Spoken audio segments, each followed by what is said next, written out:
If you like this podcast or the previous ones, please consider buying me a coffee at buymeacoffee.com/Frankie'sPod. It just goes to help fund the software and the hosting.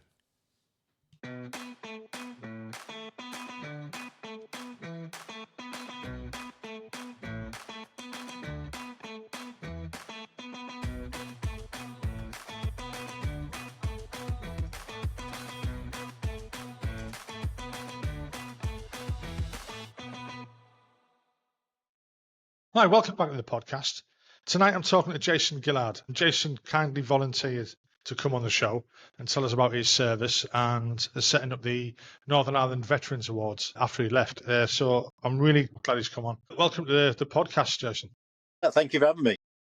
And honestly, like I say to everyone, it's a bit of a cliche, but I can't do this without people coming on.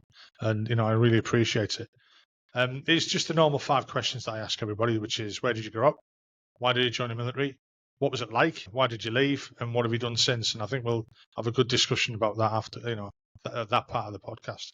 So if you just like to crack on, just tell us where you grew up and why you joined. Yeah, so I grew up. I was a pub brat.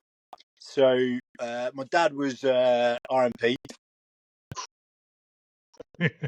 Not a good way to start off. Funny enough, I had a bloke ring me up. I never already off on stories.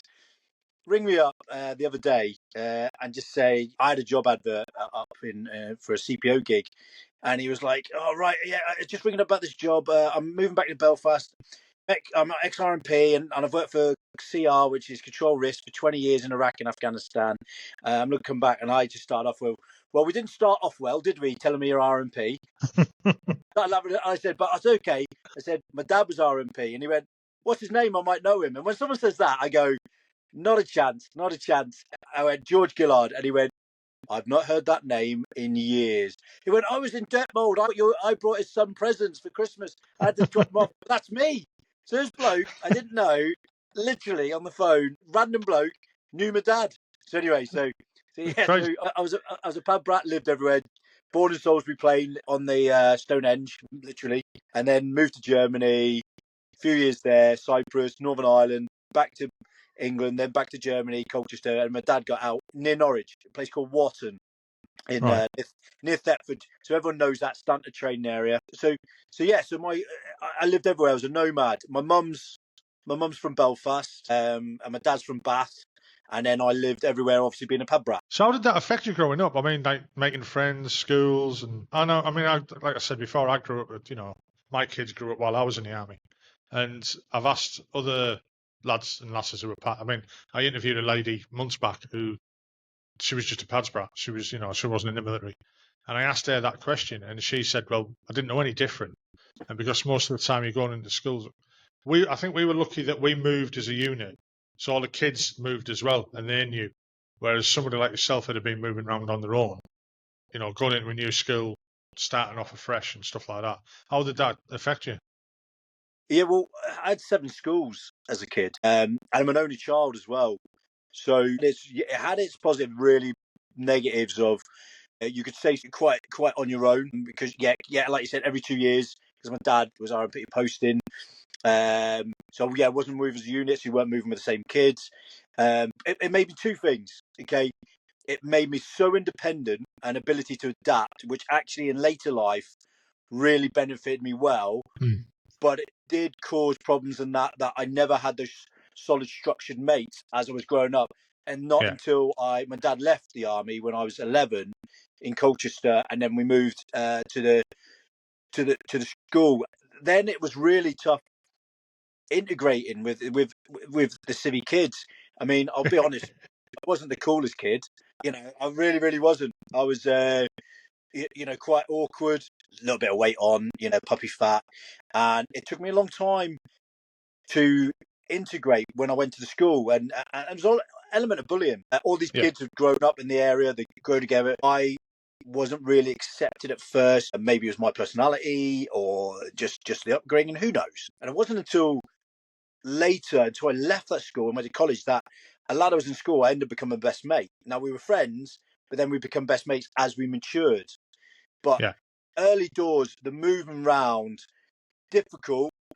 There's anxieties, new school every time. But like you said, you didn't know any different. And would I have wanted anything a different way, I'd say no. I mean, living in Germany, living in Northern Ireland, living in Cyprus, would I take that away? No, because it did later on in my personality and development really afford me well.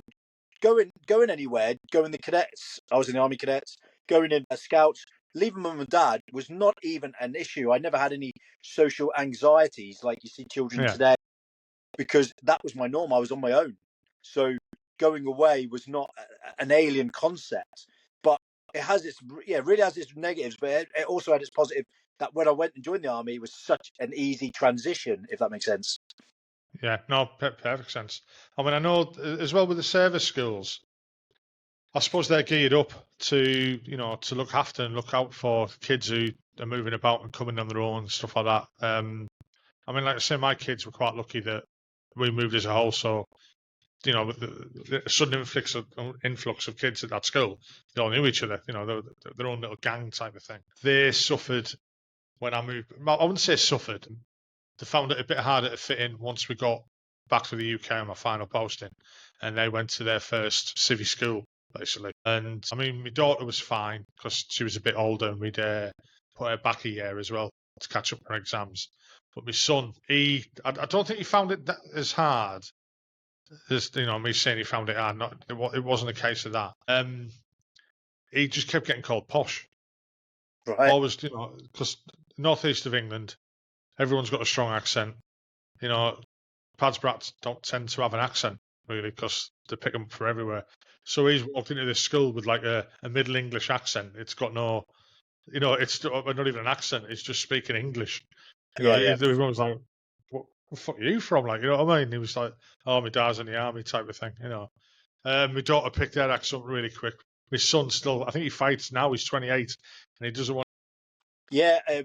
Now, I think what didn't help me was, and I've only really found this out recently, being neurodiverse. So our middle child, me and my wife, we've just got her assessed for ADHD, and I was literally doing the test, going, "Yep, that's me, and that's me." And the one thing I'd say that I found difficult with moving was, as clearly I have dyslexia and ADHD, that with moving around with the service schools, you didn't get the support which would have helped me. My anxiety in that respect, I really struggled with ability to read, and I'm thinking, I'm quite a switched on lad. Why am I struggling to be able to learn and read and write and stuff like that? The maths was no drama, but a great sports. And it's only recently that I actually realised and had to really departmentalise and look at why I had those problems moving around, and service life did not help me get the support at all. To quantify and help someone who has neurodiversity, which now is quite common. We talk about it very openly. If you just say your child has got dyslexia and ADHD, you're literally, they're going to put you on the special bus. That's I would say. Yeah, I mean, I totally agree. Yeah. It was a different time. It was a different world. It's only recently that I've come across that with one of my grandkids. We're still going through the diagnosis. It's only recently that I realised that I'm dyslexic. It took me probably 50 years to realise, and it's not when you're in the military. It's not that big a deal, as long as you can follow orders, give orders, type of thing. Everything's, a lot of things are done for you straight down the line. You don't tend to appreciate it or understand it. I know in the latter part of my career, I was working with an RCMO, and we would look out for, people who needed dyslexia screening and stuff like that, towards their education and things. And I sent loads of people down on it, to go and get screened. Not once did I think that I was. I just thought I was shit at spelling and shit at typing. But I'm typing things now, and I read it, and and then I read it again and go, "Did I type that?" That's complete tush. 3 or 4 times. I'll read 3 or 4 times and go, right, I said that word out in my head. I typed that word, I thought, and I'm looking at a sentence, and I'm going, "Where's that word?" And I will proofread 3 or 4 times. Now, the game changer is ChatGPT, because I just copy paste, put it in ChatGPT, check grammar, bosh, then post. Game changer. Game changer. So if anyone's listening, ChatGPT, write out your nonsense, copy it into ChatGPT and say correct grammar, copy it again, and then post it, and then you're never going to ever worry about your grammar again. I mean, I wouldn't say I'm guilty of that, but when I built my website, I might have done that, and I think that the word needs to illustrate on that. What's Grammarly, interesting, Grammarly. what's interesting is you're talking about how it was okay and acceptable in the army to be, which we'll go on to in a bit about. Yeah. What I'm doing now, I'm dealing with a girl from recruitment who's setting up a neurodiversity organisation to help. One thing we're looking at and potentially is what are the percentage of soldiers, airmen, navy who are neurodiverse? I guarantee it's a far higher percentage than the average population are drawn to join in the armed forces who are neurodiverse, because the attention span, the restlessness, the ability to be outdoors, active, movement, which is everything we look at in a good soldier and airman and seaman and stuff, is that ability to be out and want to be out. And that's actually one of the key features of pretty much ADHD, neurodiversity. Not all, obviously, because we're not going to brush one thing and say that's it at all. But there's going to be a high proportion of service who are neurodiverse. It's just the nature of the job seems to attract that individual, and we're trying to help guys, because I look at it as a superpower now.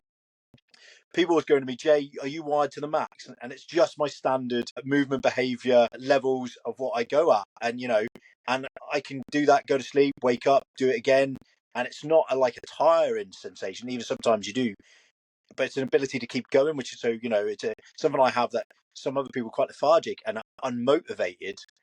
I don't have that problem. It's me. That's me. Christ. Anyway, we're getting a bit off topic here. Right. So what made you join the military then? Apart from it's probably all you knew, really. Yeah, well, yeah. So I saw my dad. Obviously, I was like, even though that's another conversation. That 1980s Chuckle Brother, look, typical R&P. Tash looked like a Chuckle Brother. Yeah. Hard nose, his dad.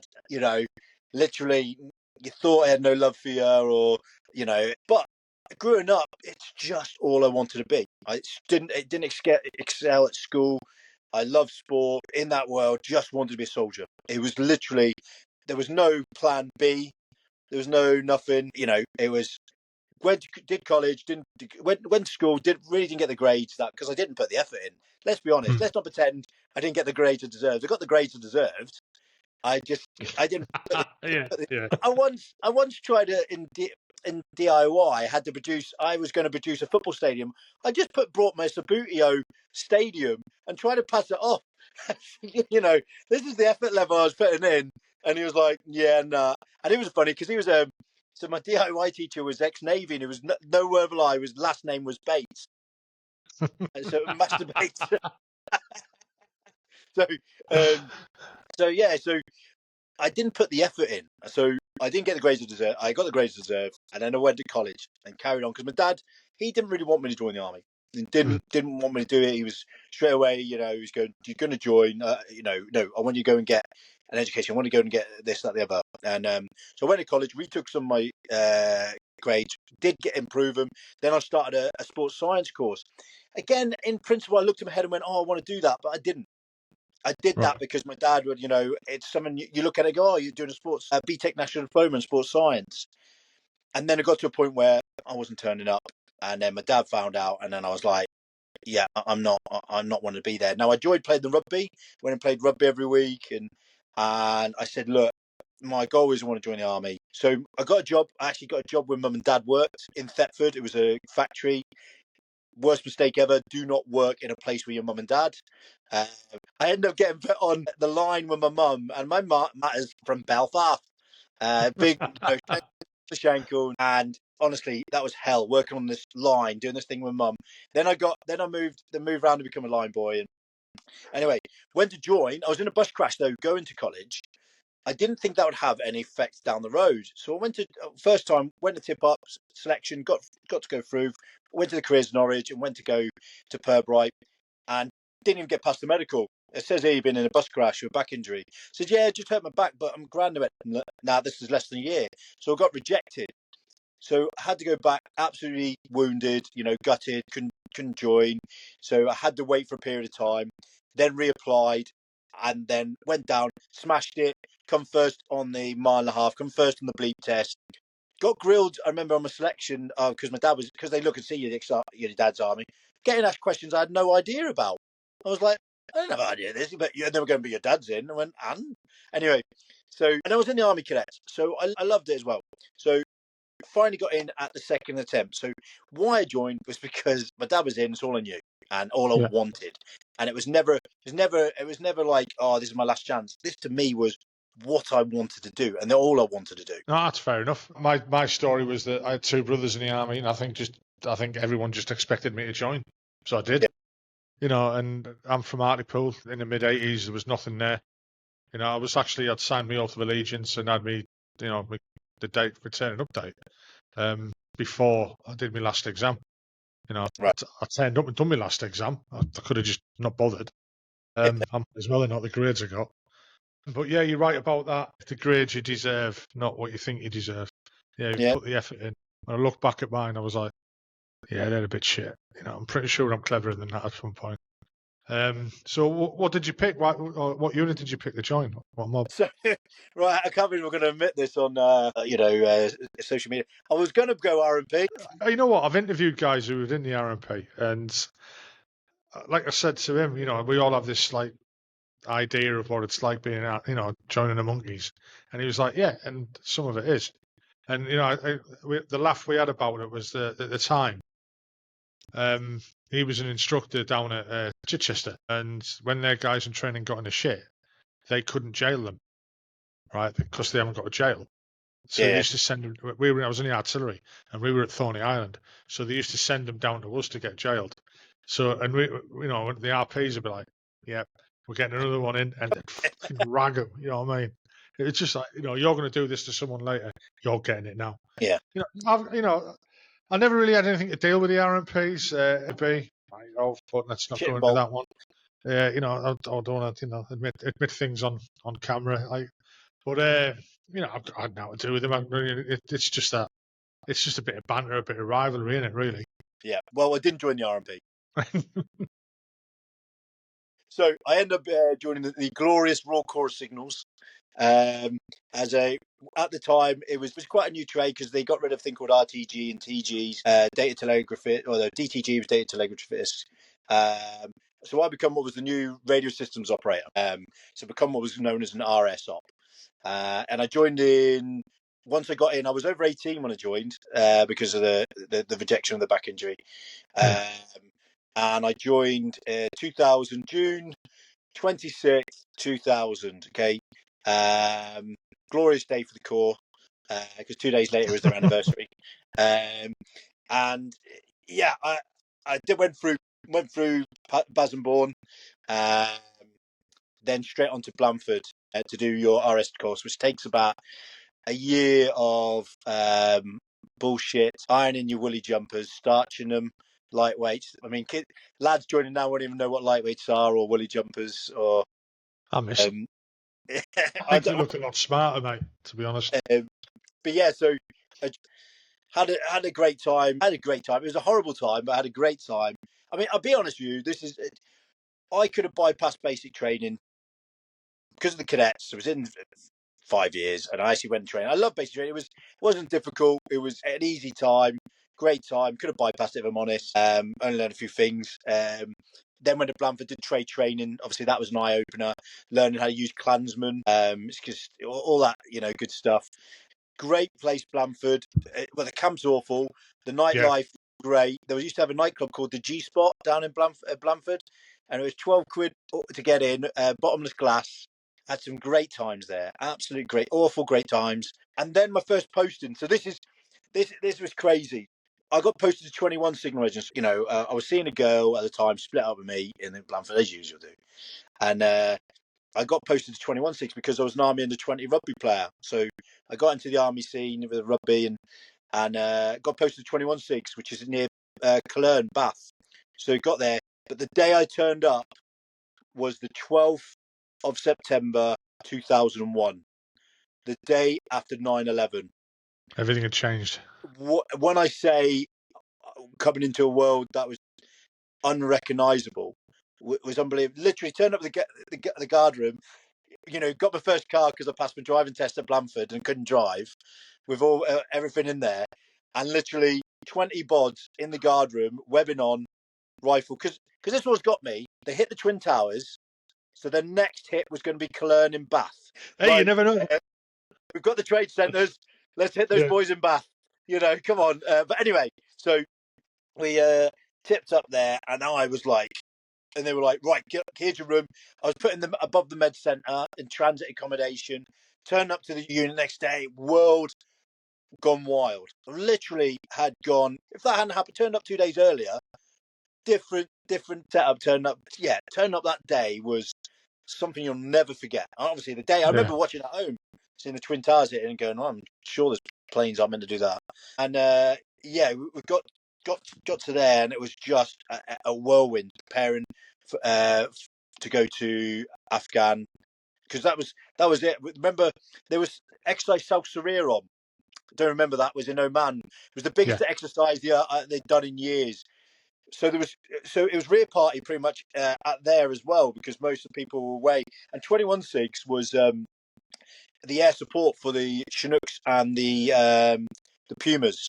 So we used to do the communications with the RAF and stuff like that. And tipping up there, and going, right, within a month, they start giving briefs. We're going to get ready for Afghan. You need to get that. And they started going down to the TA units to take their debts off them, Land Rovers and radios, to bring and prepare them to ready deploy, start prepping to go to Afghan.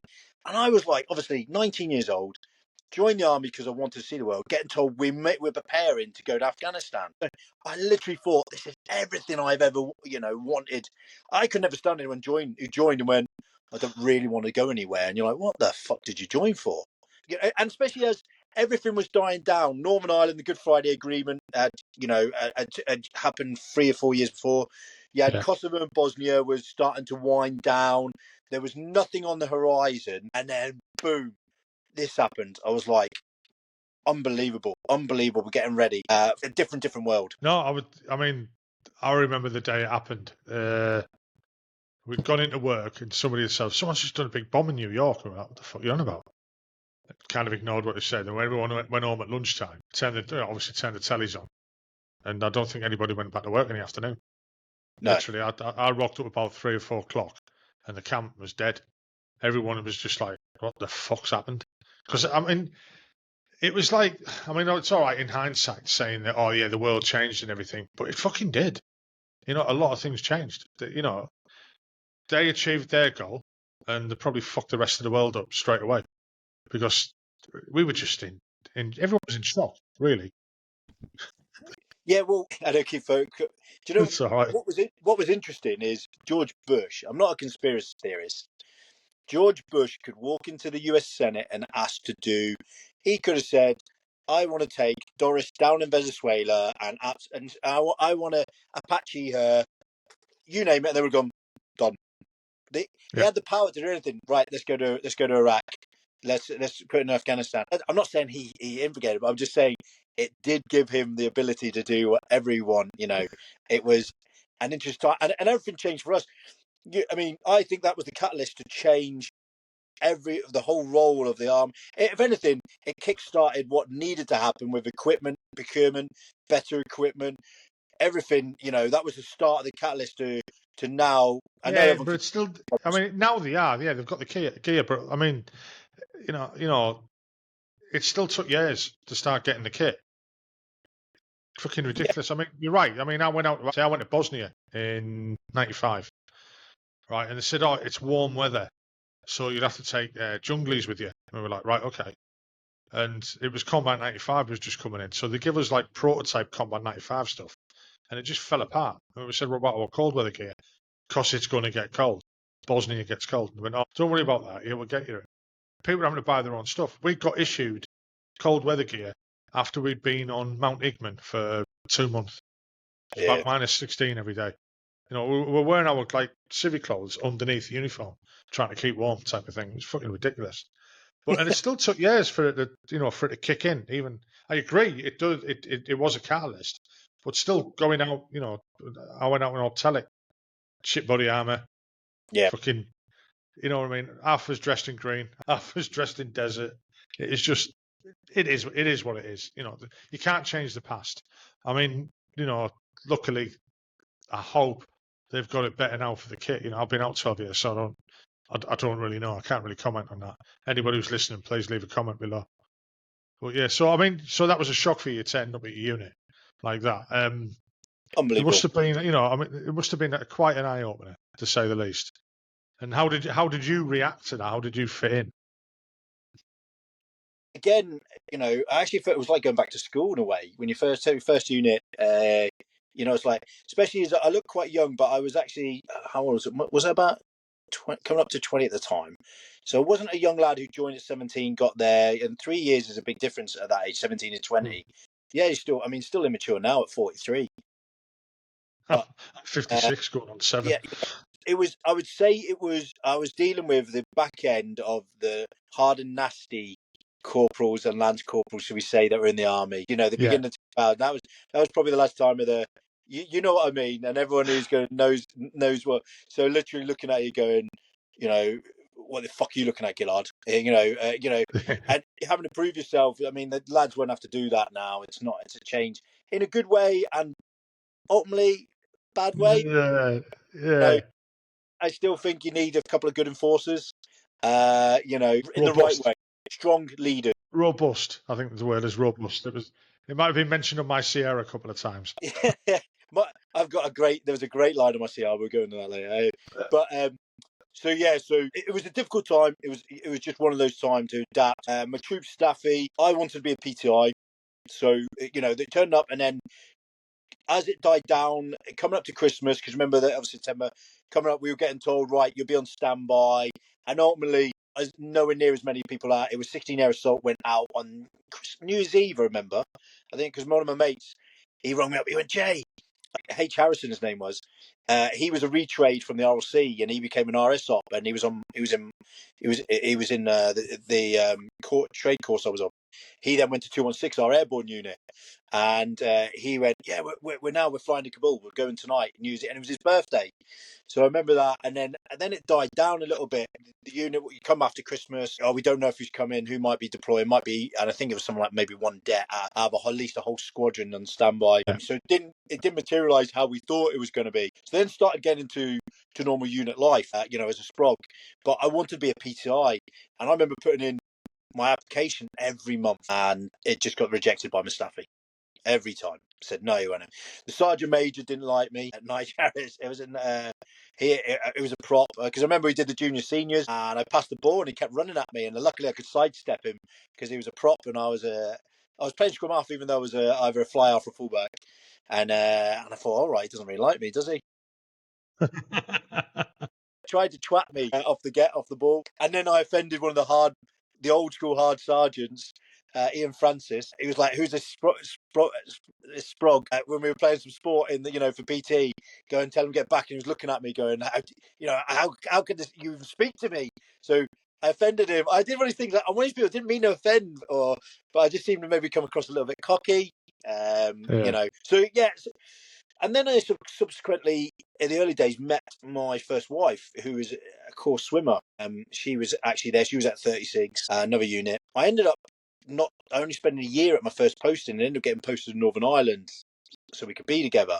And then so that was quite a baptism of fire, going, quite an early posting. I didn't complete my 3-year posting in Siggy. I got posted early to go to Northern Ireland, to come across, do Op Banner, which wasn't obviously the banner of the 80s, 90s, 70s that my dad and others did. But obviously it was still had its restrictions on what you could do in 2002. So I went across to 39 Imp Brigade in Lisbon. Brilliant, absolute brilliant post. Northern Ireland was a great posting. I remember my first staffy, who I saw last year for the first time at my awards, Eddie Cochran, and I remember what he said. I know you said at the beginning of this, make sure you say everything that's truthful. And no, and I remember him walking in. I was a young Siggy, and Gemma, who was married, was pregnant at the time. I know, one of those ones we met early, got had a kid early, and he said to me, I just got posted in fear. Remember you come online, you used to have to send what clothes you're going to be wearing when you get out of the plane and get met and stuff like that. And he was like, so it was first words to me. I call you in to cover a shift, and you tell me you can't come in because you've got your kid. I'll have you posted at a theatre. And as a young figure, I just went, yes, stuff. And years later, I was like, I wish he said that to me when I was a full screw, because I would have gone, is that right? Stuff, just let me go and get the welfare officer just so we can hear you say that. No, just say it again. No, say what you said again, and I would have gone, or I would have just gone, yeah, whatever, because the stuff he couldn't kick me out of theatre. Jesus, No, man. of course. No, yeah, I had a baptism fire 3.9, and so I ended up getting on my PTIs. So I went and did one of the last class 3 ones. And Northern Ireland, they were like, yeah, we need a PTI because everyone's on shift, everyone's here away leave, and wait on that. Brilliant course. Aldershot in the summer, absolutely brilliant course. Running around Queen's Avenue like a headless chicken. Doing everything I loved. So did my PTIs, become one of God's children. Got the snake belt of power. So that was brilliant. That was a great post in 3.9. So anyway, I then career going on, got post, did my 2 years in Northern Ireland, which was great. Honestly, couldn't you? Anyone? It's funny. Everyone who did Northern Ireland, you must speak to them. They all say loved Northern Ireland, even though you know the implications of what it had. It's just something about or coming top banner. Then I went to Nuneaton 30 Signal Regiment. I come off the Lance Corporal board. Went there. Gamecock Barracks. Gamecock Barracks, yes, because that used to be Yes, know it well. unit, or was that There the was Junior Leaders Regiment, Royal Artillery. Yes. So know I that love place very well. what running around the windbreaks. Oh yes. Yes, I had again. It's a crack. It's 36 there. You was known as the Globetrotting Regiment. So that was a satellite.com. That's where guys wanted to go because they'll go all over the world. Like end up working in the gym there and had a brilliant sergeant major, Shaggy Kumasai, Shaggy Philpott. So if anyone's listening to know Shaggy, what a legend of a bloke, Kumasai. He was a brilliant bloke. But talk about shit dits, okay, and stories. Had a bit. We got a new Kumasai. Her name was Brenda Berry. Okay, and this was my first experience of, shall we say, what I thought was gender unfair treatment. So we had this trainee Siggy in to become a PTI. Name was Lou Roberts. Absolute pile of shit. All right, should never have been there. Couldn't do 10 good press ups, let alone 50 to pass the PTI's course. But anyway, she went on a run. One of the lads said, "Oh, Jay, go and check on the run." So you remember Gamecock? If you remember where the front entrance of the camp is, and you go across where the assault course, and you go out to these fire hangers, and it loops round to bring you back round the. We call it the 501, but it was the control tower off just on the windbreaks. So you run along round there, and it brings you loops a mile and a half. Anyway, you could cut out the hangers at the end. There's a road that runs parallel with them. So I come out, and guess who I catch on the mile and a half route? Meant to be running with the remedials, doing a practice mile and a half route. Was Lou Roberts cutting out the route, cutting it. Saw I was like, that is shocking. So I just went back, and I rung the Kumasai, who was off injured. She was off injured at the time. I was like, Q, I just found Sig Roberts cheating. And she was like, what do you mean cheating? I said, cutting the route. And she went, why were you there? I said, Jonesy, who was standing as the Jim 2AC, said, Jake, you go down and have a look. So I did. And she said, I think what you've done's worse. She said, did you tell her you were going to be there? I said, no, Q.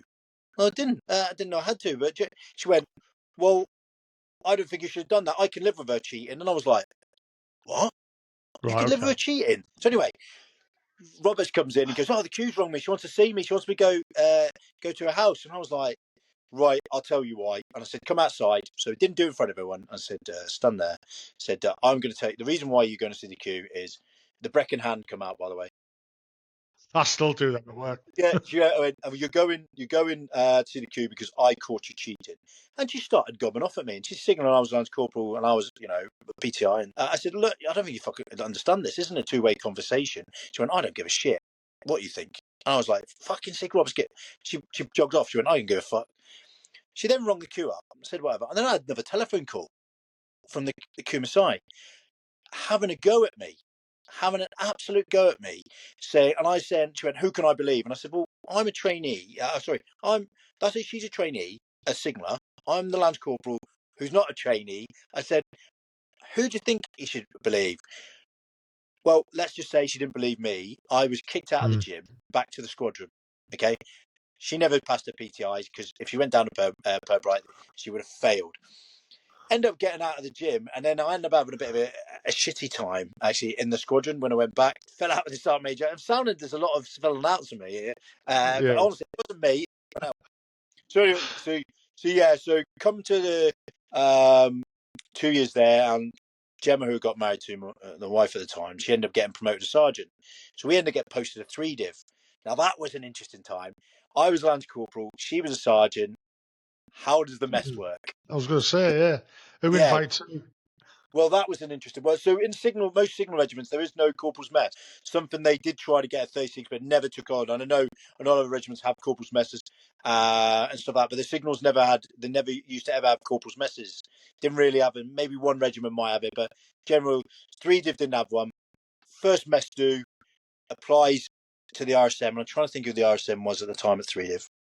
Anyway, gets told it should be all right, and then gets a letter rejecting me. So couldn't come to the first, wouldn't accept me into the mess as a Lance Corporal.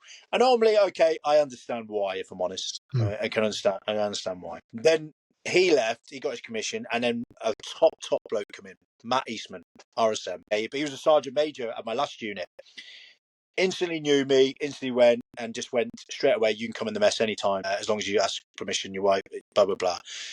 Not a problem. Absolutely not a problem. Go in the mess. And it was a great time. But this is where my story gets in the army starts taking a complete branched off. I'm going to be quite pleasant to my ex-wife, I should say, because she served. So anyway, we went to Iraq. So no, tell a lie. So I went on SFC selection to Special Forces Communicator 264 186, the Signals Regiment at Hereford. I went on the selection, and on it, 2 weeks in, past the fan dance and all that, I get told, she rings me and goes, Jay, I'm deploying to Iraq. And we had a daughter at the time, Tegan. And I was like, right. And it honestly played in my head.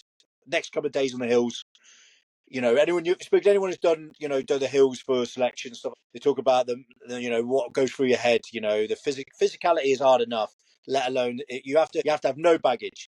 Blokes who go on there with no baggage, no kids, honestly, it's a lot easier, I generally think. And in my head, in the end, I had to go up to the staff and go, look, I'm going to have to V-dub here. And they were like, why, Jay? You've been a great man in the respect of we've not had to discipline you or say your times are rubbish or you've not been right at the front being standing out and going, because you know what they say, the nail that sticks out the most gets hit first. So I had the V-dub. They didn't count it as a V-dub because of the reasons, because of obviously my wife. So I then go back, and then I end up getting roped into deploy. Now that was quite a touchy thing because we were both married, deploying with a child. So we had to obviously put an arrangement for Tegan, her daughter, to go to her mum and dad, the grandparents. But she deployed a couple of months ahead of me. I ended up getting augmented to ECM Squadron, which is in Lisbon, Northern Ireland. If anyone's listening, they're the old Romeo troop from Northern Ireland days, the Ghostbusters. So then I went across to Northern Ireland. She deployed. I ended up doing my CLM before Christmas, before I was deploying, to go to Northern Ireland to train up, to then go to theatre. So I come 3 months after. Went out to theatre. We're in Iraq together for 3 months. Then she come back early.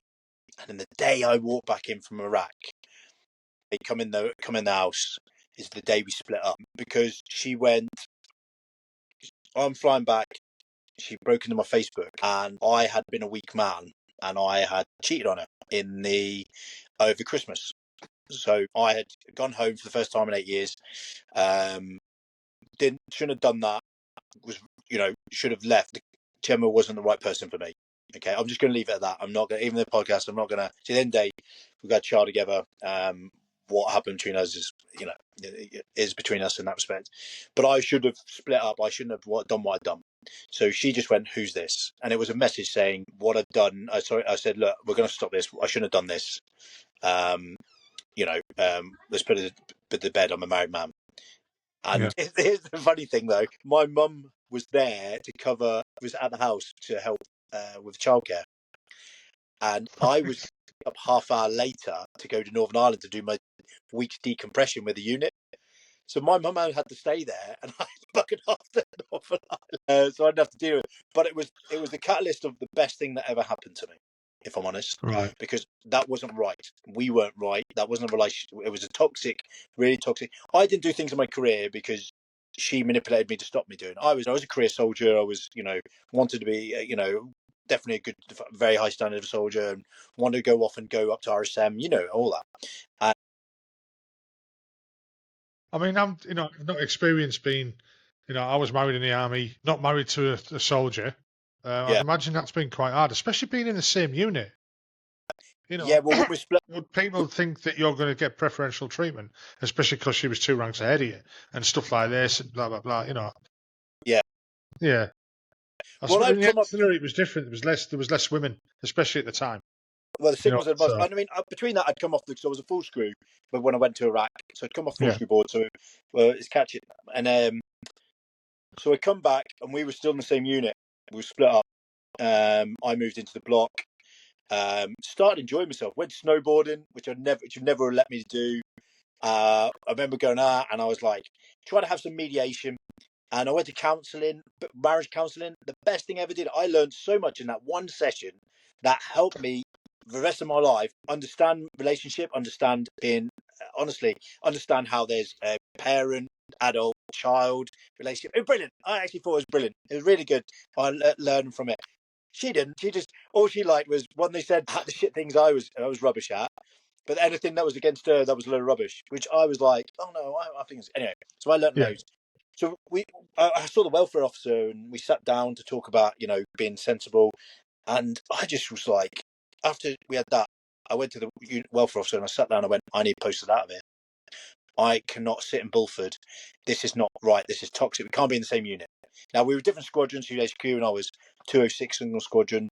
But I'd always, we'd always bump in. I was taking CO's PT and stuff. I just I said, could I have a post into ECM Squadron? Now, ECM Squadron with Iraq and Afghanistan was only a squadron, but covering 2 theatres. So they needed every Tom, Dick and Harry they get. And because I'd done the tour with them, I just said, could I get pushed there? And the welfare officer says, I know the Sergeant Major. Next morning, I had my posting order to go to ECM Squadron, Northern Ireland. So I was like, brilliant, fantastic. I get a telephone call literally 2 days later saying, right, you'll be deploying to Afghanistan at this date. I thought this was the best. So I'd only just done Iraq. 6 months later, going Afghan, I thought, yes, that's brilliant. Really could not wait. Got across to Northern Ireland, did pre-deployment training, Bosch, and out for Herrick 9/10. Shit balls, Herrick 10. I don't know if you've had anyone on talk about, obviously, all the Herricks, kinetic, for so different reasons. Obviously, you've got the early Herricks where they had no kit, but Herrick 10, I mean, that's, well, the Pang Shilang, that was obviously when we had the most casualties and deaths. 40 Reg so they were actually at Lisbon. So 19 Light. That's right, yeah. 19 Light was the brigade for that tour, and 40 Reg, who are now disbanded, were at Lisbon. And I went out into that tour and Herrick, and this is everything. This was real. To me, Iraq was a hot Northern Ireland. For the kinetic, the way it was. Obviously, I know we had snatches. Yeah, I get what you mean. Yeah. It was a urban warfare trying to deal with disgruntled Republicans, who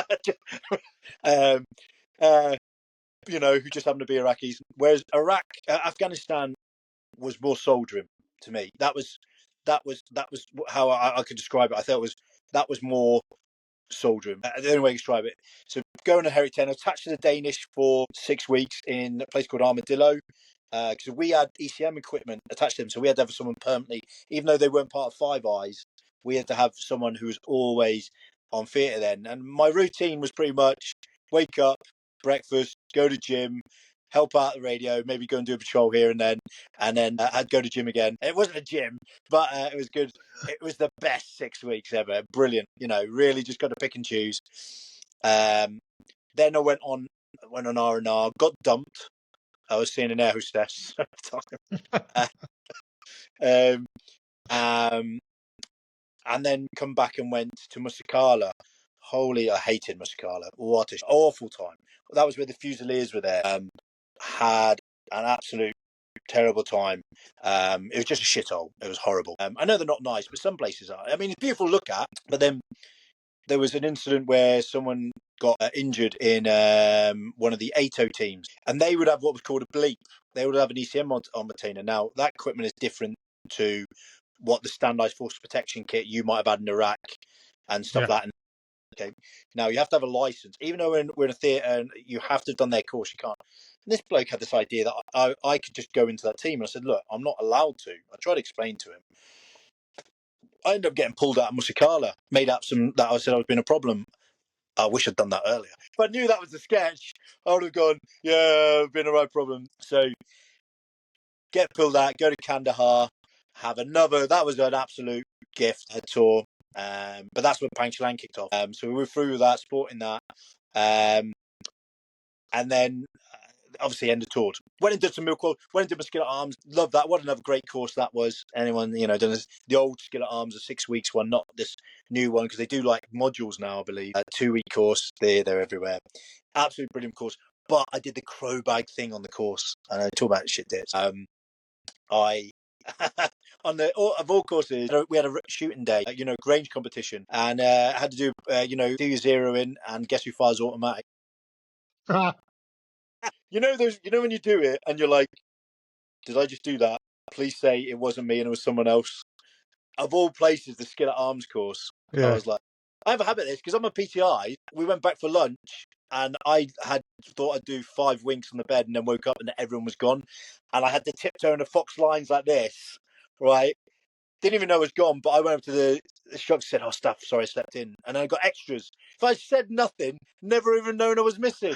And let me tell you, thinking you're going to get punishments at the PT school is one of the scariest things in your life, because you think, what you just think you're going to be running around for the rest of your life around this course. Anyway, so went and did my skill arms, and then I went into training wing. This is where my career gets really interesting. Well, might not be interesting to some people. They might be going, that's boring as fuck. So I went in the middle training wing. So we obviously in Northern Ireland, the squadron just rotates the guys. There's no squadron replaces it. So you just rotate between guys. No. Yeah. So every 6 weeks, we would go to McGilligan for 2 weeks and have to make a Northern Ireland village seem like Afghan. Not a chance. So I've obviously rage quals. We're doing that. Hi, Ellie, one of my daughters. So we take them up there. This is where I'm pushing for. I know I'm pushing for the top full screw in the squadron, very active squadron. I'm obviously qualled up to the max. I'm in the training wing. I've been on all the tours, and we're doing a pre-deployment training. And we decided to use is the 14mm mini flares as RPGs. Okay, right. So I'm there, and we fire them, and that's to stimulate the fob is under attack from RPGs. Okay, and so anyway, we're just going to make sure put you on. The battery doesn't die. There we go. Got you. So we fire them, and I did a schoolboy rookie mistake. It's coming to sound like a mong here. I don't put it back. I don't put it back. The last one I don't fire. I don't put it back in the the green container that you put the flares in. I put it back in my windproof SAS smock. Anyway, so the serial's finished. We go back into the hut with all the lasses doing the training, and we're there. And I'm in the hut just chatting to them, and I feel the striker. Remember the striker, and you flick it, and I feel it in my pocket, and I just flick it, and all of a sudden, in this hut, we just hear this boom. We're like, what the fuck? And I'm looking round, and behind me is the chair on fire, and I'm going, what the? Everyone thought it was a thunder flash to start the next serial, and I'm going. And then I look in my pocket, and it's got a hole in it, and I'm going. How's that on fire? And how's my pocket got a hole in it? What's going on here? So we put out the fire on the chair, and then we go into the next room, and this girl, Emily Porter, she's a foreman, she's a staff sergeant. I'm a full screw, and she's rubbing her leg, and I went, what happened? She went, it hit me in the leg. So what happened is it flicked it, fired, went out of my pocket, hit her leg, bounced off her leg, bounced off the wall, and it into the chair to set it on fire in this hut. So if anyone's listening in McGilligan, the little village hut on the other side of not where the Rangers are, the other side of McGilligan, there's that wee farmhouse. Everyone will know it. This is on fire.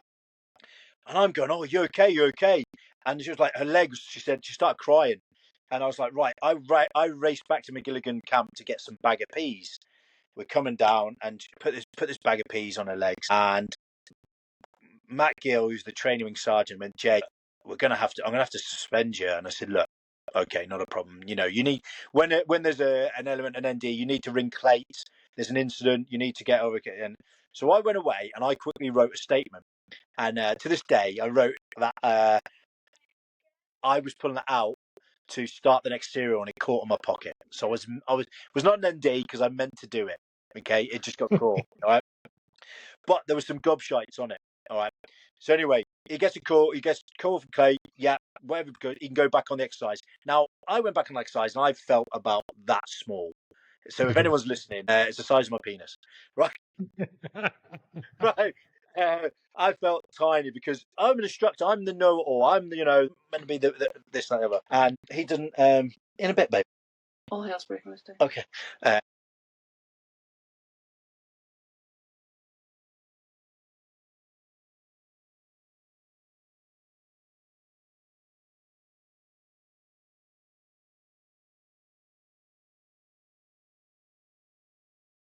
Yeah, I know what you mean. Yeah.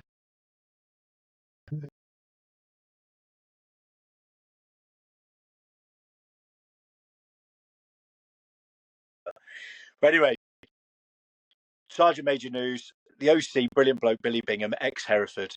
And not the Billy Bingham from Who Dares Wins, it's a Signals Billy Bingham. And anyway, he basically calls me in, and he says they marched in, the others. He could come in, not to ask me what happened, to tell me what had happened. That at ND, I disgraced the squadron. That I thought I was drink driving and I ran over his child, and then I decided to reverse back over his child in case I missed, because that's how he was making me feel. He's going, "You've ND'd, you've just right." It goes, "We're going to have an investigation now," which I replied. I said, "Why, sir?" And he went, "What do you mean, why?" I went, "Well, again, you've already told me I'm guilty, sir, so why do we need an investigation? Get the fuck out of my office, get that." So I did march off, and Sai is a sergeant major. I'm friends with now. He had to march me out, and so that honestly my career. So I was getting called in to say, right. So the way ECM squadron worked is they were part of 10 Signal Regiment. The headquarters was in Corsham, but we were over in Northern Ireland. So I get told the sergeant, the RSM's going to come over and see you about this. It's like, right, come over, had words, told me I'd get treated right. I then get pulled in and go, right, the regiment want you to know that they're going to do this by the book. And I said, well, surely they always do it by the book, don't they, sir? Why am I getting told that? And I realised when I'm going to get effed over it. And he was like, no, you're not. I then get called in again. Right, read that. Good news, bad news. I said, all right, tell us, what is it? And he went, good news, you're not getting major ag guy and you're not getting summary dealing. I was like, that's the good news. Yeah. So what's the bad news? He went, read that. And it said, anyone who's injured in an ND goes to court martial. And I went, really? We're going to court martial, sir? And I said, are we calling a bruise an injury, sir? And he was going, yes. I said, okay, then everyone who comes off exercise should go sick. Why? I said, because they've got bruises all over their knees from having a leopard crawl and monkey run and jumping down on ditches.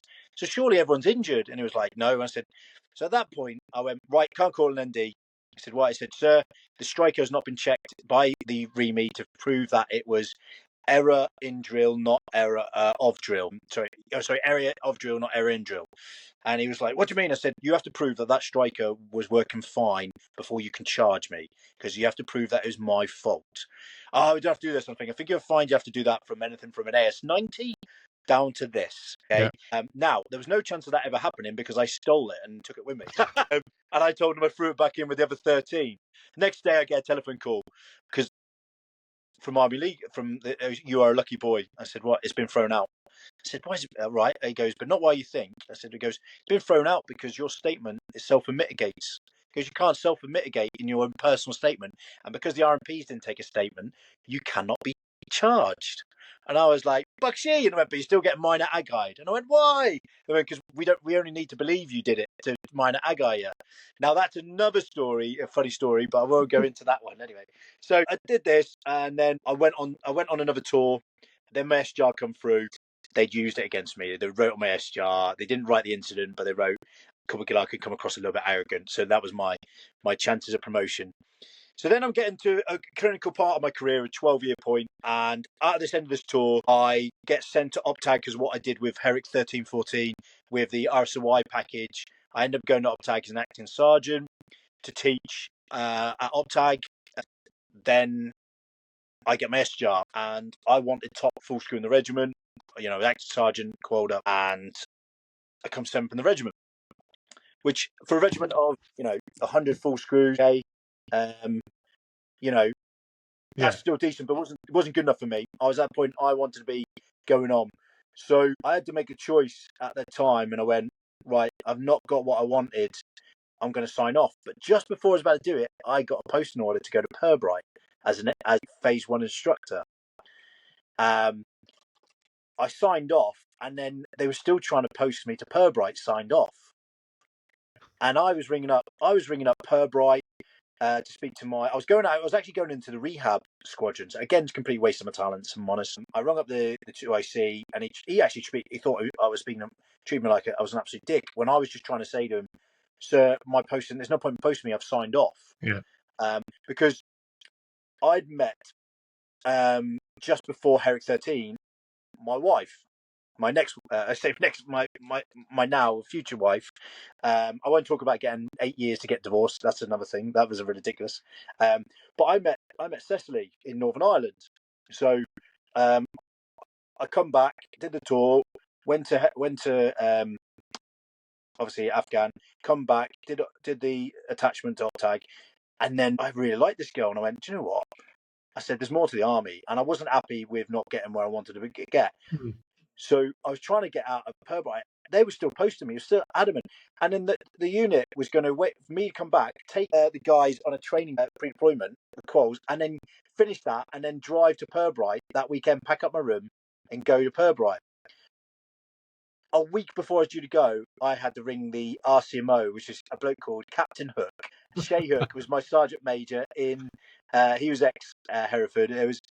I had to ring up him as the RCMO for 10-6, and he got my post and stopped within about 2 hours.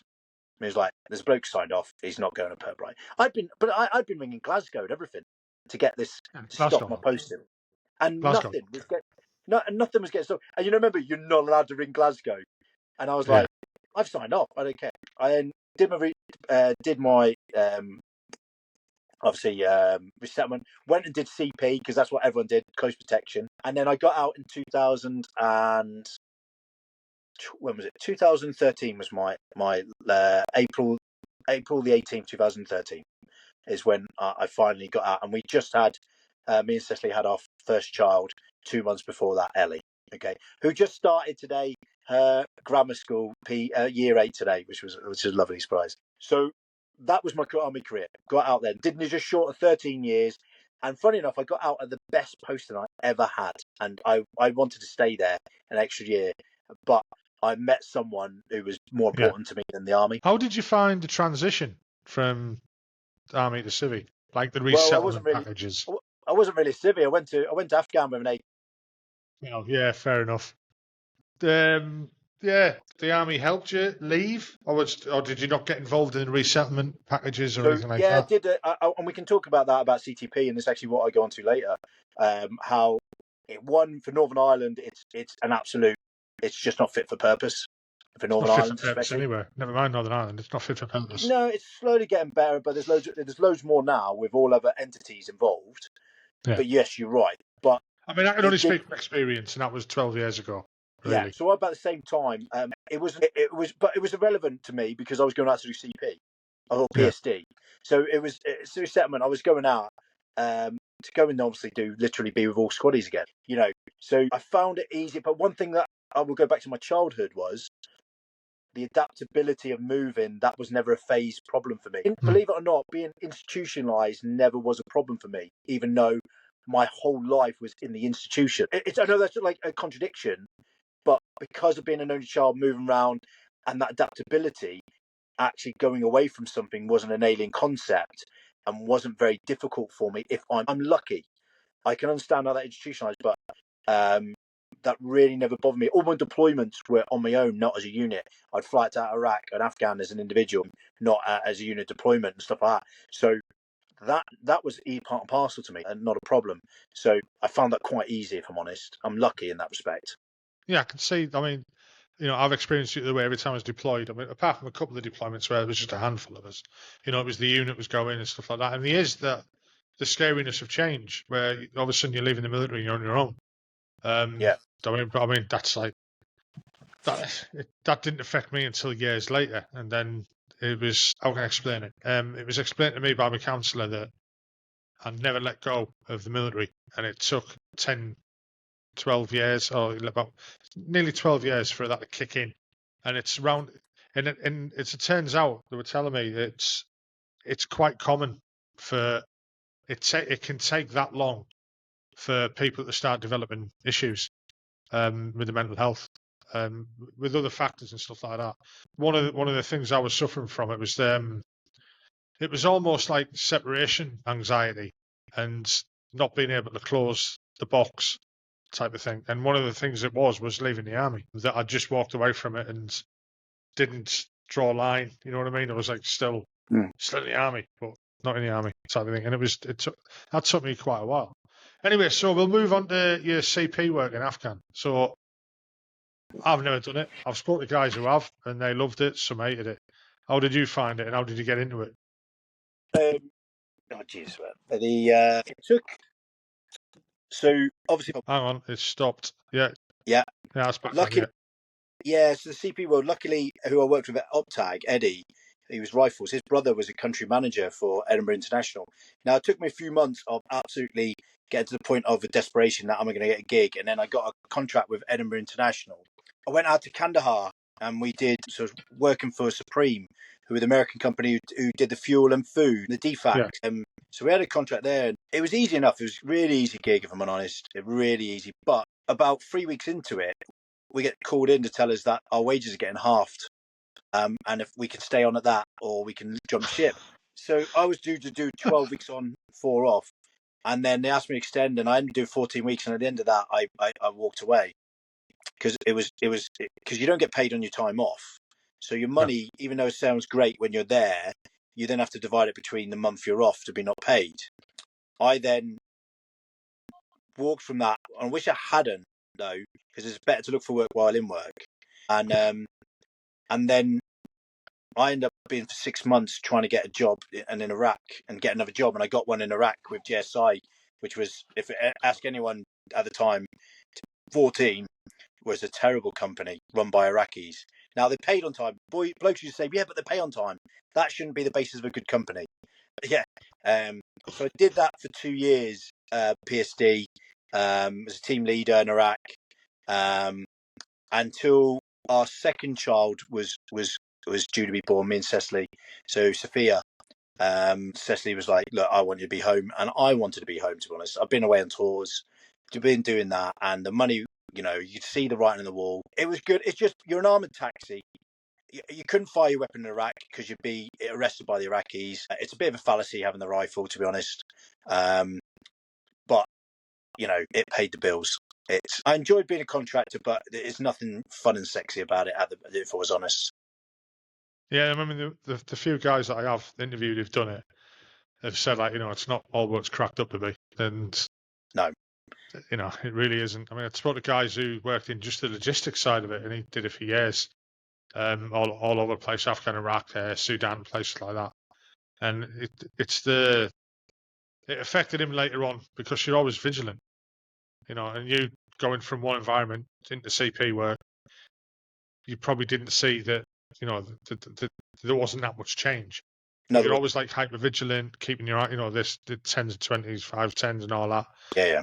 Looking at the doors and everything like that, and it's going to have its toll on you in the end.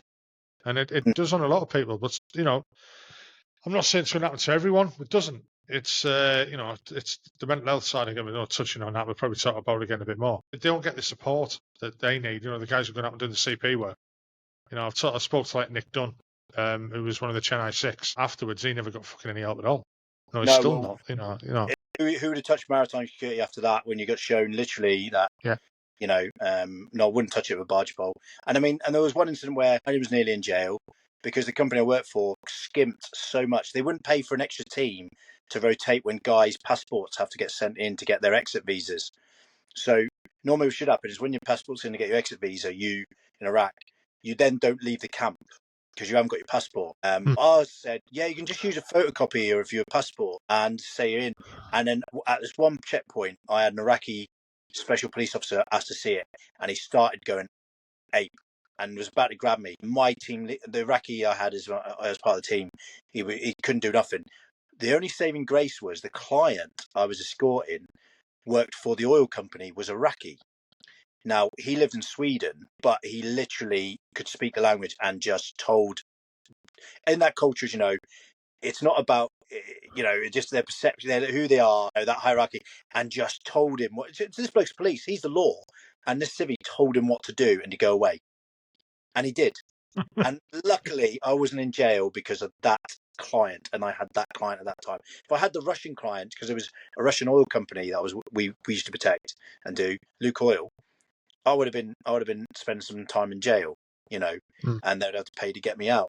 But yes, it is. It's not a cracked up to be as everyone to be. It can be a very masculine and toxic environment.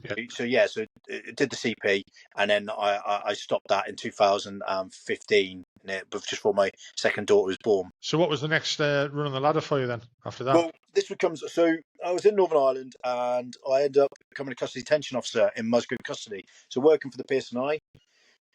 We did that. To be honest, I saw more in there in Afghan than I did in Afghan and Iraq. Working in police custody, what a world! What the smell, the stink.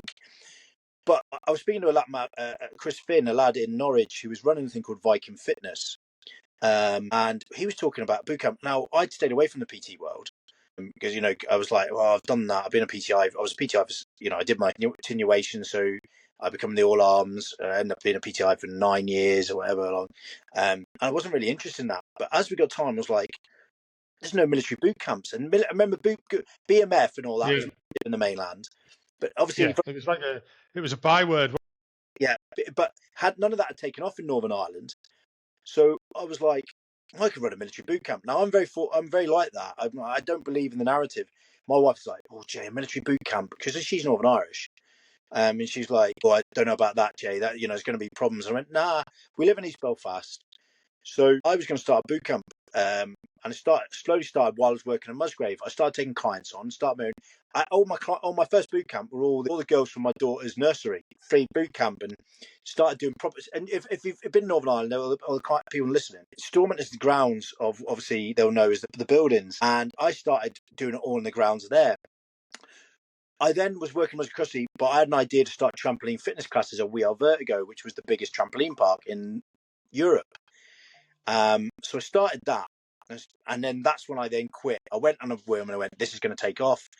They've got huge reach. Everyone's going to know about my boot camp, and I'm going to start up a boot group called Mercury Fitness, which Raw Signals is the Mercury, the messenger. Yeah. And so Mercury Fitness NI. So I left the police custody because the money was shocking, and I started my boot camp. For 2 years, I failed. And when I say failed, it was to the point of I had every good idea. I wasn't succeeding. I was coming home to see my wife. I was taking £5 here. I thought I'd have boot camps where I'm having 25, 30 people turning up, paying a £5 because it's a military boot camp, this, that, ever. It wasn't that. The trampoline fitness class, okay, didn't take off like I thought it would. 2 years of trying to make it work, looking at my wife going, I'm failing. I am failing massively. I'd come home and have nothing. She ended up, whereas when I was doing CP, she could take time off work. She had to go back to full time. What she was doing as the manager of the Ice Bowl, she was the breadwinner. I was not. But I was like, I can make this work. I know I can work. All my experience of adaptability and confidence and teaching ability, what I've been taught and all the courses in the army and while I was selling, that can be transferable. But I was going, what's going on here? What? And it wasn't until I had to take a job with one of the clients who ran a car company. So I ended up washing cars for him and taking all his cars for MOTs. Now he was a second-hand dealer in BMWs, Mercedes, Audi, so good range of cars. Craig McCormick, top bloke. Anyone wants cars in Northern Ireland, second-hand, auto queue, giving him a plug. Right, this bloke started giving me work, and I said, look, you need a bloke to do this permanently, and he took me on, and fair play to him. And do you know what? One of the best jobs I've had. I never went to work not looking forward to it. The cars weren't mine, so I didn't care if it failed the MOT. I didn't mind washing the cars. I got minimum wage, so it wasn't on anything particularly, And a job's a job in the end, isn't it? What we need, my wife saw me with some income coming in. Okay, we get to that point, and I still have my boot camp, and then we get to the point where she's like, "Are you going to bin that? Are you going to bin that?" And I was like, "No, I really want to do this." Still, I saw an ad, and it was these ads that said, "We can make your boot camp. We can give you high." I don't know if you've ever seen them. I don't know if it's ever come up. Fitness ad saying, "Do you want to transform your boot camp and earn high money?" Everyone always says they're rubbish. I booked in for him with the GTA boys, and they sat down and told me, "We'll work with you and we'll get you 40 clients at £300 a pop." Bearing in mind, I was charging £5 pay as you go or £30 a month to be in my boot camp. Right, okay. And I'm like, I go, "You can't do that." And he was like, "Yeah, we do. We'll show you how to do it." And I was like, "You remember that saying, civvy's paid to do this shit?" Right. And I said, he goes, "Right, this is the program." I said, "Do you want to do it?" I went, "Yeah." No, I do. And he went, "Right, it's £1,000 up front, and then you pay £5,000 over 5 weeks. You pay £1,000 a week back." And I was like, "I haven't got £1,000." And he was like, "Well, not a problem. You'll pay £8,000, and you won't start paying back until you earn £3,000. But you just pay £2,000 more because you haven't paid the £1,000 up front." And I was like, it must work, because he's not willing to give me a system, and for me to not be successful, to not pay him back. Yeah. So I was like, right. I went, all right, we'll do that. Now, I didn't tell my wife because I told her every good idea on the planet. I was starting the first residential boot camp, so they're trying to, you name it. I couldn't face telling my wife and watching her face just go, "Another one." Do you know what I mean? Mm. And I completely understand. She'd backed me so long, and I hadn't delivered. So I learned. I was doing this program. I was listening while washing cars at night, putting all. There's a lot of work to get the prep. Okay. To put all the things that my business wasn't doing and why I wasn't getting all the sales and leads in place. And then I was just going, "Where are you going?" "I'm off doing my consultation." So I had people booked into my ads. They built your ads and stuff like that. I ended up becoming the biggest boot camp in Ireland. I end up at one point having 120 full-time members. This system worked, and it transformed our fortunes, like to the point of we could be, we could breathe, we could do stuff, we could start, seeing a future, and not having despair. Luckily, one thing the army gave me was I had that self-belief that I'd be successful, that I would win. I haven't won yet, and I never will, but I'm going.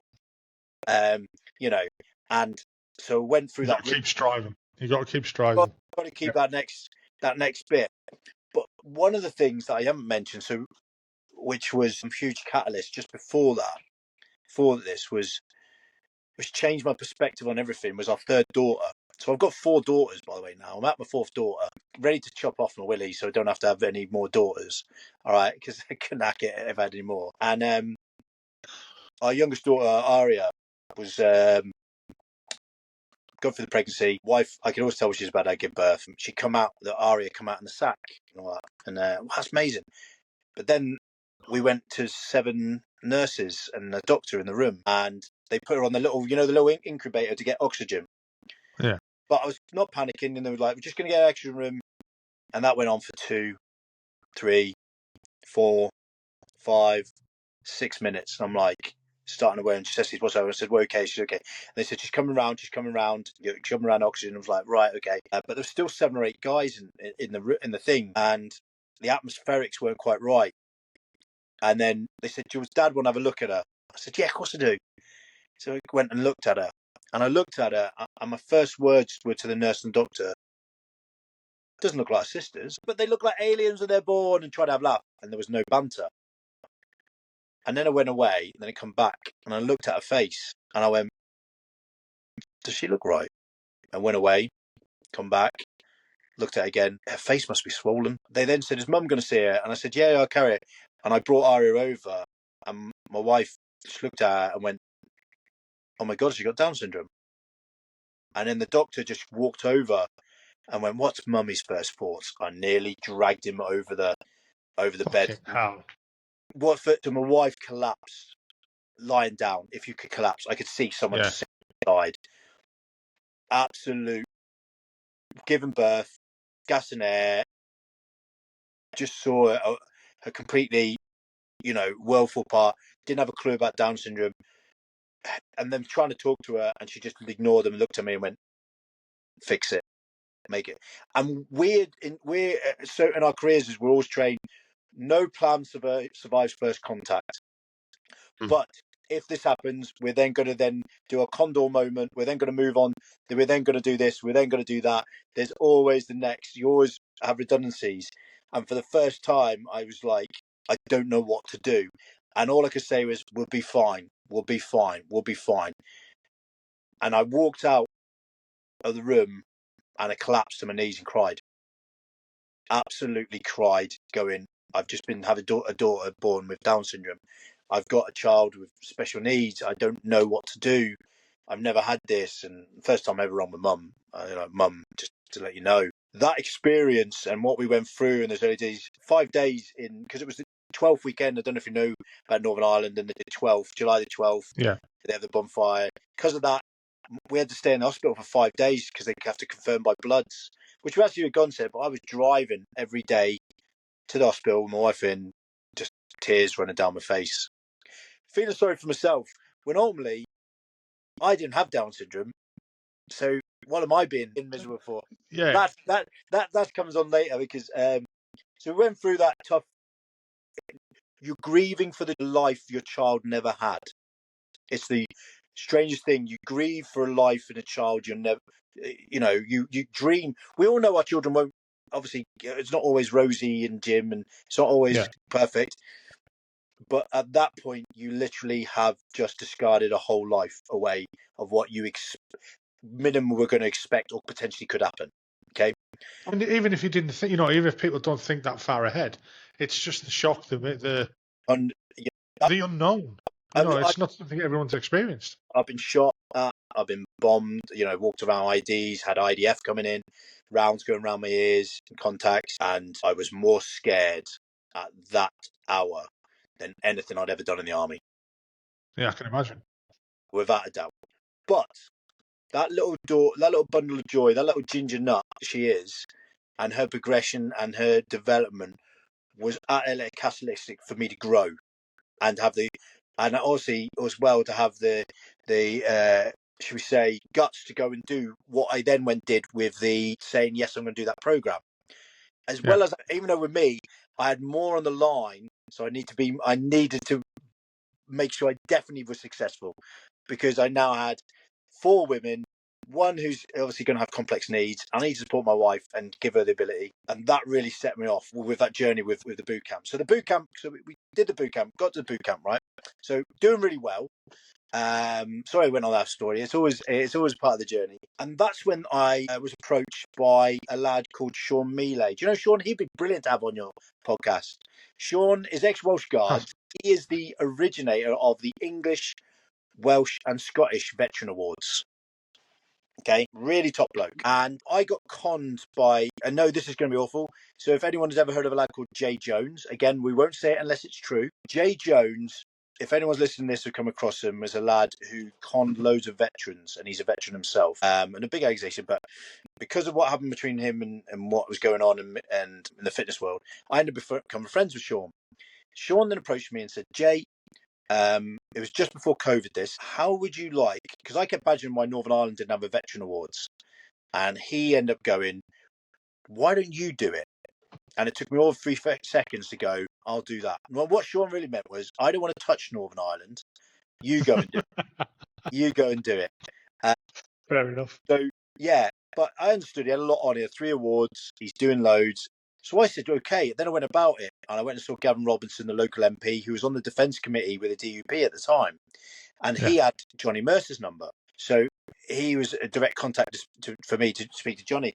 COVID then kicks in, so then I didn't run it until 2022. And then beginning of 2022, we went, right, I'm going to do this. I'm going to start Northern Irish Board. Now, let me tell you, I went through. You think Northern Ireland wants this? They did, but let me tell you, it was more difficult than I ever thought going to people to say I want to start a veteran awards. The amount of people say you can't do that here in Northern Ireland. Where in Northern Ireland, you can't be having a mess. You can't have a big formal do out in public, veterans medals, you name it, and stuff like that. And I went, why? And no one could give me an answer. But people would come. I was going to entities thinking, Yeah, it's just the preconception that half the country or half of Northern Ireland are going to try and fucking burn you down for doing it. Pretty much. And then so I was going to entities, and they were like, they thought I was coming to them to ask them for permission. This is the problem here with it. There's one big problem in Northern Ireland. It's easier just to do your job and just say this is Northern Ireland and not do anything different than it is to actually go out and actually have to do things. Okay. Yeah. So people coming and thinking I was coming for permission. And in the end, I had to go, I'm going ahead no matter what you say here. And in the end, they were like, right, we're going to have to go along. And obviously getting sponsors up and running and actually a brilliant bloke who helped me at the beginning and still does is a bloke called Kingsley Donaldson. So he's an ex-lieutenant colonel. He was in the RTR in Northern Irish bloke, brilliant bloke. If anyone listeners ever met him, he's a character. And he started putting me in connections to people and to get this off the ground. And my first ever veteran awards, I had 200 people in the Stormont Hotel. Johnny Mercer there as a guest speaker, and it was the day after he was put back in the cabinet by Rishi Sunak. And I picked him up at City Airport in my tuxedo, in my black Merc that had Mercury Fitness written on the side in orange writing, writing. Get in, because he was only half hour before it was due to start. Get him to Stormont Hotel, and for everyone to just go, this has never happened in Northern Ireland. This couldn't happen. So it was a success. Brilliant. Last year, I ended up having it in the second one in the Europa Hotel, which, if most people know, was at one point the most popular in Europe. And I did that for a strategic reason. I wanted to show the veteran community that we've moved on. It's a Wednesday night. I've got guys in mess dress. I've got serving reservists. I've got serving regulars. I've got loads of veterans. I had Chris Eaton Harris, the Secretary of State, there. I had 300 people having an amazing award. I had another girl you need to get on your podcast is Liz McConaughey, the Chinook chick. Yeah, I think she's a bit podcasted out of her. But she's a brilliant girl. I was chatting to her. She's going to be hosting this year's award. She was a guest last year. But anyway, last year on it, one of the things I looked at was when there's a massive. We're talking about CTP, and imagine what it's like in Northern Ireland where you do it in Aldi Grove, and then they never had a jobs fair in public until last year, right? Not saying a coincidence, but my veteran awards the year before, it hadn't been publicly booked, and all of a sudden, we now have job fair outside the wire, which it should be, okay? Yeah. But I looked and went, proper CTP is it's only for you up to your post 2 years or pre 2 years if you've done your 22. What about all the veterans? There's 20 odd veteran companies in the mainland who do veteran recruitment. You've got Hire a Veteran, Job Oppo, you've got Forces Transition Group with John Stevenson, top bloke, I served with him as well. You've got Jean-Claude who does ex-mil recruitment, and you've got loads of others, yeah? Okay. Redeployable as well, there's another one. But their reach in Northern Ireland is almost to non-existent because it's Northern Ireland and no one knows the ground, the atmospherics on how to do it. Yeah. So I looked and went, well, I'm the bloke who set up the Veteran Awards. I'm now the trusted entity with veterans, and I've been engaging with businesses to get sponsors. Why don't I put on networking events? So last year I ran the first veteran networking events in public in Northern Ireland, and I had 2 of them, and I had 25 companies in a room, and where guys can just book in to come and engage and network. And then I had a meeting with a gentleman, Graham Given, and we had a chat. And he's got a business, and he had a revolving door, and we both had the same idea of what does Northern Ireland veteran community need that's not been provided, and that's where I started the business CTS, Connect Through Service. And it's so unique. It's different to all the others because this is a bridgeway network. I'm not a recruitment company. Okay. I've made a bridge because I'm a trusted entity and a filter. But what you've got is you've got a group of people who have a distrust for when they approach a company, whether they can explain their past service, because they're always worried, I'm going to be, looked upon, I won't get the job, or someone is going to know my details. I don't want them to know it. Okay. Now, we said Northern Ireland's further down the road than most people think, but the perception here is still dissident Republicans want to get them, when I'm going to be brutally honest, they don't. They couldn't care less. They were spending their time drug dealing or getting Pearson Eye. Okay. But veterans lived through the troubles here, so their lived experiences are ingrained in their head. I'm not going to tell them that any different, but what I am going to tell them is you're currently allowing someone to live rent-free in your head of how you can grow because you're worried about the past, thinking how many guys I know that haven't applied for a job which they could do because they're past, so they end up going for the bog standard security job, driving job, so they're not going to the potential they could be. So this is where I looked and went, what we need is a bridge where I get all the businesses signed up on one side, all the veterans signed up the other, and then the companies approach me and I just share the opportunities. But because they've signed up to me and they signed up to what I'm trying to deliver, they know they're invested and want to recruit from them. And there's never been a pathway. Now, it's not just veterans. So we looked at it and went, how do we be smarter? Because in Northern Ireland, everyone beats the same drum and wonders why they don't get a different outcome. So we included the police, the fire, and the ambulance, and we called everyone service leavers. Because when I'm then going to companies who are, the beauty of what we're doing is, if it's a governmental entity like CTP or it comes from RIFCO, or you've got Defence Relationship Management, companies are a bit sketchy because unless it's a large company, which it's in the mainland, so it doesn't really care so much. But if it's a company that's Northern Ireland, that it won't get backlash for supporting the British government or a British entity. But because I'm detracted as a limited company, it goes under the radar. So companies are like, we love this idea because it now gives us the ability to target a demographic, to give them opportunities, a part of their social value that they never ever could do in Northern Ireland.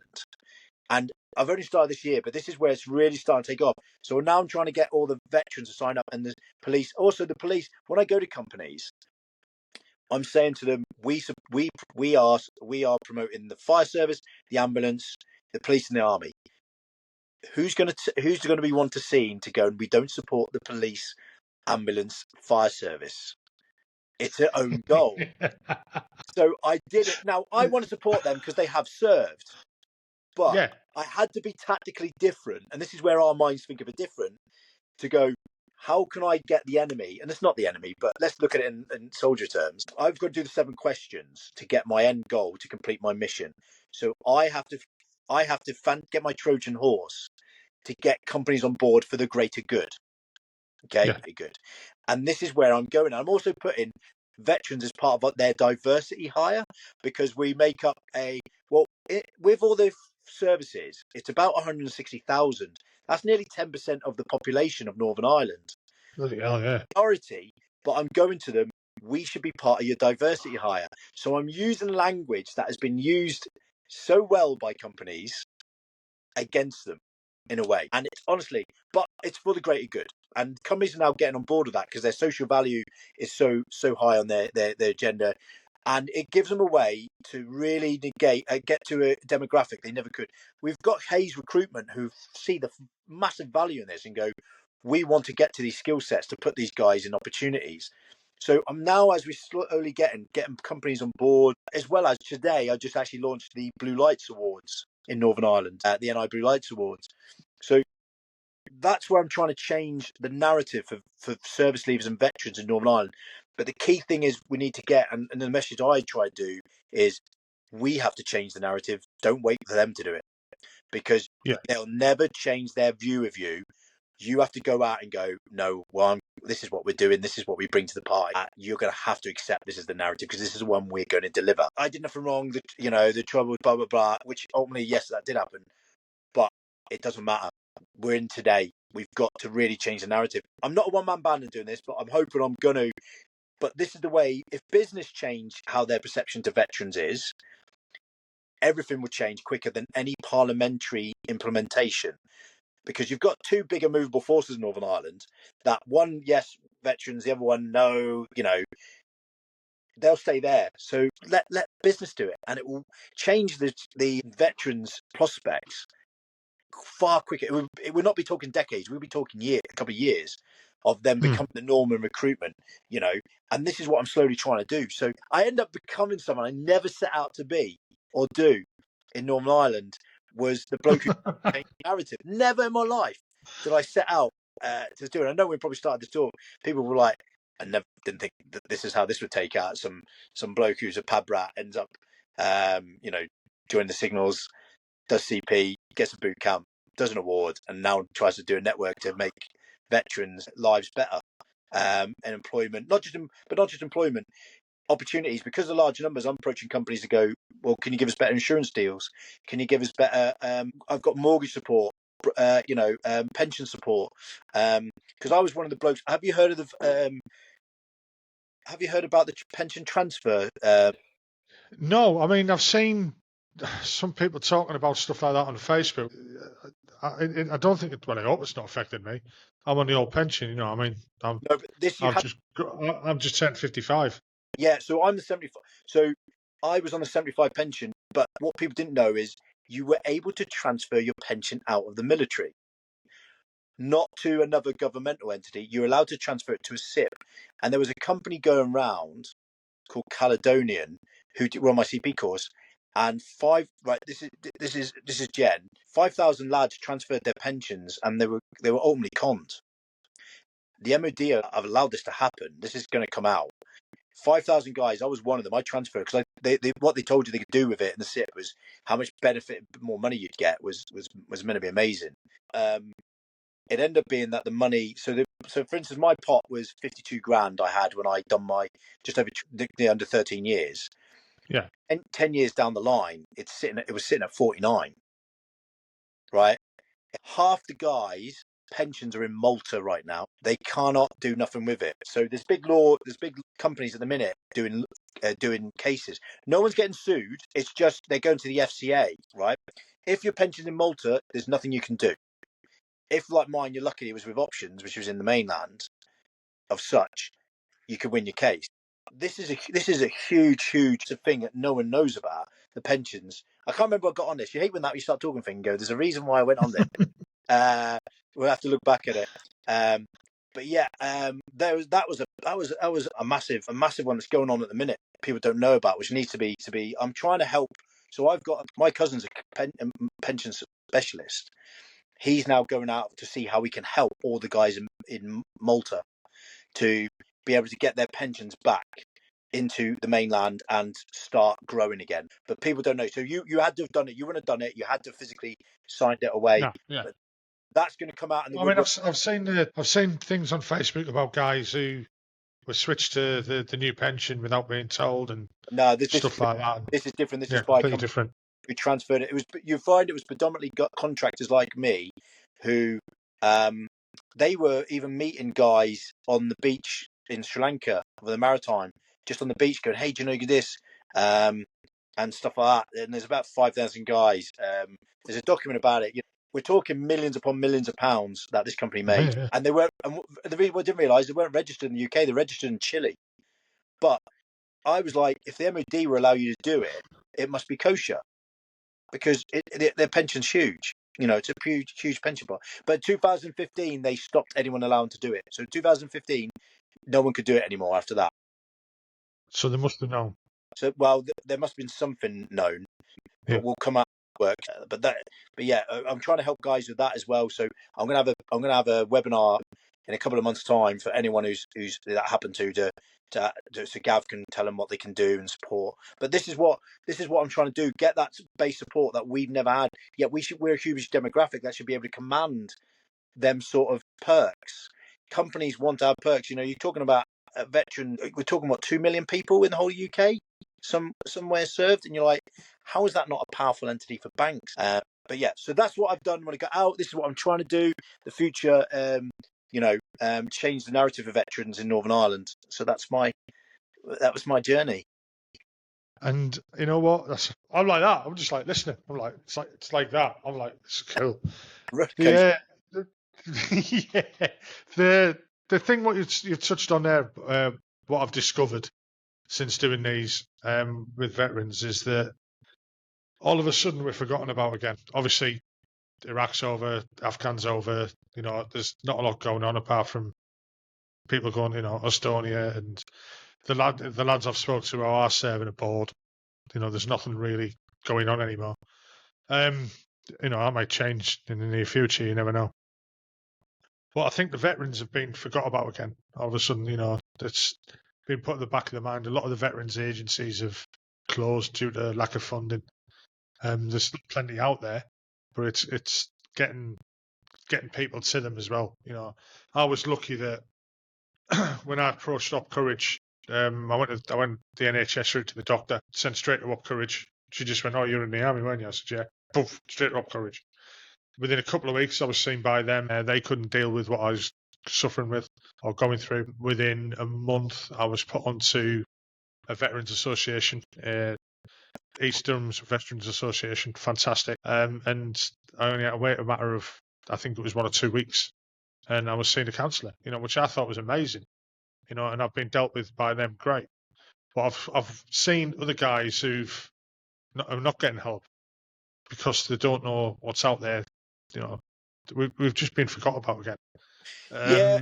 It's, you know, and you know, it's that old, it's the age old thing that, you know, we don't get spoke about, or we don't get talked about until we need it again. You know, when the army's needed, then it's needed. We're all heroes again, and then after, you know, it's happened time immemorial. It's been on, you know, since the beginning of time. You know, and it always will be. But I think we do need to push more to say, look, we're here. You know, we are useful. We are, like you said, there's like 2 million veterans in the UK. Whether we've got a voice or not, you know, and I don't want to seem political because I'm not, but we do deserve better than what we've been given, I think. You know, I mean, the Veterans Awards, and I mean, I didn't know they existed, to be honest. And I imagine most people who listen to this won't know what they are either, or what, you know, what the criteria is for people and stuff like that. Do you just want to give a quick, like, 5 minutes of that as well, please? Yeah. So you got Veterans Awards CIC. That's Sean. So he covers the Welsh, English, Scottish. And the awards are to recognise veterans who've been successful in business and the community, and also companies that recognise veterans. So there's 13 categories and groups. So I recommend going and looking at his website, Facebook. Then I've got mine, Veteran Awards Ireland. So because I'm launching an Irish one down south as well, because there's loads of British veterans down south. Yeah. So my awards are open to the Irish Defence Force who live in Northern Ireland as well, because veterans not synonymous just to us, but it's a mirror image. So, you know, veterans, again, like I said, been successful. It's to showcase what we bring to society. We're not all, you know, broken, or we're not like can't anything. Guys really are a success story, but we have to show that, because, like you said, the forgotten. It's a bit like we're all like Gunny Highway from Heartbreak Ridge. Gunny, you should be best case and have on it only break in the case of emergency. You know, that is, you like you said there, the forgotten, but when they need us, that's about society. And do you know what? I understand it to a point. And I also will say that veterans can bring stuff on themselves as well. But not in the mental health expert. I'm talking about some guys not going out, and that's a bit like the institutionalism. How that needs to be done right is they get out and they just go, I've been handed free shit my whole time, really. Yes, I paid for accommodation and food, but it was cheap as chips. And it's not your wages, you don't see it. Yeah, and plus, you know, your Millionaires Weekend spunked it every beginning of every month, and then they get out into the big bills world and realise, actually, no, you have to pay for this, this, this. I think veterans should have perks for service, okay, but not complete live-off handouts. Whereas I agree. Yeah, I agree. in and go, I should be given everything on a plate and not have to do everything because I served. And then you find out they did 3 months in basic training and then they got kicked out. You know, it's not all like that, but we need to get out of a sick man culture in the respect of everything needs to be handed out to us and actually show our work. It's a big difference. So my business is I've not gone as charity. I've gone as a limited company because I wanted to stand on my 2 feet and not be reliant on governmental funding, which then means I am obedient to the government at whim. And secondly, when I was approaching companies going, you want access to us, look at me, look at what I've got as a successful business. They go, and I'm going, this is what you're getting. Right, okay, yes.